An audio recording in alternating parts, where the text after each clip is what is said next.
வெள்ளை வேட்டி வெள்ளை சட்டையுடன் பரப்புரையை தொடங்கிய எடப்பாடி பழனிசாமி இன்று காவிச்சாயத்துடன் இருப்பதாக துணை முதல்வர் உதயநிதி ஸ்டாலின் சாடியிருக்கிறார்.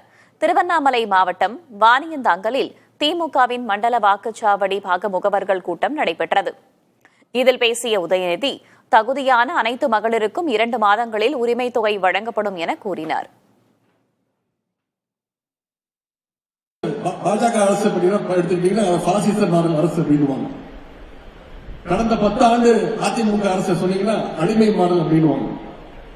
நம்முடைய அரசு நாம பெருமையா சொல்றோம் திராவிட மாடல் அரசு அப்படின்னு. அண்ணா பேர்ல கட்சியை வச்சுக்கிட்டு சுயநலத்துக்காக அமித்ஷா கிட்ட மொத்தமா அடமான வச்சுக்கிட்டு எடப்பாடி பழனிசாமி பார்த்து இன்னைக்கு ஒட்டுமொத்த தமிழ்நாட்டு மக்கள் சிரிக்கிறாங்க.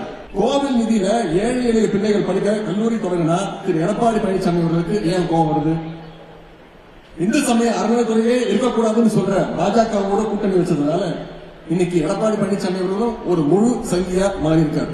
அவர் பிரச்சாரத்தை ஆரம்பிக்கும் பொழுது வெள்ளை வேட்டி வெள்ளை சட்டையோட தான் ஆரம்பிச்சார்.